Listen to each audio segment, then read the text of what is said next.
just telling me your story and just the decisions you made when you were younger.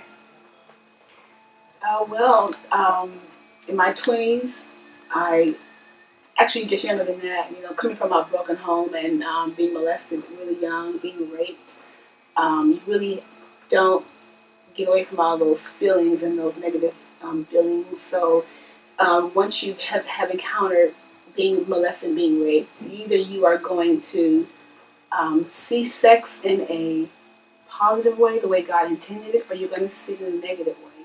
Well, for me, I saw it in such a negative way. So I was extremely promiscuous, and it had a lot to do with just emotional pain, emotional hurt, not really feeling love from my parents. So I saw love from guys. So I would sleep with whomever. It did not matter. I just really did not care about who I was. I didn't care about nothing. I didn't care about life. I didn't care about living, honestly.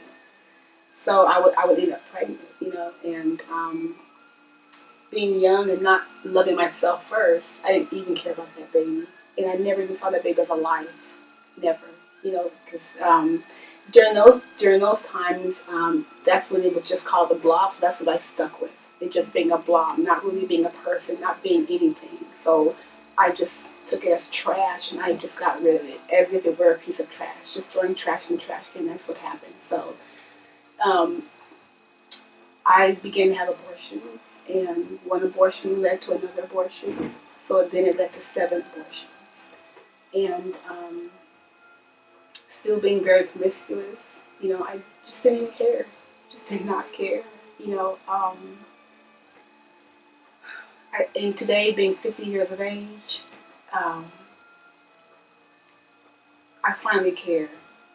It's a long time. They say that when you have an abortion, that it's okay. That it's safe. There's nothing safe about an abortion, because most of the abortion, I remember 2 of the abortion that I had. My mom was there, and they couldn't get my blood pressure back up because I was hemorrhaging so much. So it's lies, complete lies. So at what point you didn't care? What point did the truth get a hold of you? At the age of 21. At the age of 21. And what happened? I remember I was 3 months pregnant, and I had my very last abortion at 3 months. It was a 2-day procedure. Well, it was my sister, my oldest sister, who literally shook me, and she asked me, "What are you doing?" And in that moment, it's like I woke up, and I'm thinking, "God, what am I doing?" And so in that point, I really had to begin to just really seek God for help, and that's just what I did, and that's when my life turned around, and that's when I just would not get any more after that. Wow. It really just took my caring sister. My mom loved me, I know, but she didn't care enough to, even with the first one, just to say, "No, we're just going to have this baby." Mm-hmm. Whereas now that I'm older and I have kids myself, when my daughters became pregnant, abortion was not even an option. I'm just going to be a grandma, and you will be a responsible mother, and that's the way all my kids are right now. So that's a blessing. Yeah. So that's wonderful. So as far as you're saying, abortion does have effects. So it has affected you even after you changed at 21 and you woke up to it. How has your abortion still affected you later? Well, when you have abortions, you do everything that you can do not to think about it. So you suppress those feelings, because what you realize is, even though society today says it's a woman's choice, you really don't want to look at it as being murder, and that's exactly what it is. So you have those feelings and thoughts are definitely hidden. You bury them like you would bury something, and you keep them safely right there where I don't have to think about it anymore. But the thing is it affects you emotionally. It affects you relationally with people around you. It affects you on the job. It affects you personally. So it's like a tree. And within that tree, you have the emotions, you have family, you have relations with husbands or men or boyfriends, and it's like until the abortion is taken care of, until until you deal with that abortion, then that tree is going to be totally affected. Those branches, you're going to continue to branch out negative. Every aspect of your life is totally affected by an abortion, and that's the lie that they do not tell you. How am I affected today still? Mm-hmm. Well, because relationally, number one was self-esteem. Because even though I know God has healed me of those abortions, you still feel you still feel a lot of responsibility. You still feel guilt, of what happened, especially when I came to the realization that I had killed 7 little people. 7 little people who were real, it just really affects you so powerfully. You just never could even understand how much it does. And when I hear other people saying it doesn't affect me, I know that it affects them, even just the one. Because there's no way you can kill that life that God has placed inside of you and just sleep like a baby at night. There's just absolutely no way. But there is a healthy way to deal with it. There is hope. So if you have had it, there is definitely hope. Number one is you acknowledging Christ as your personal and Savior. That is the first thing, because God is a forgiver. He will forgive you of that abortion, and then you have to make a conscientious choice to turn your life around so you don't end up back in that same position.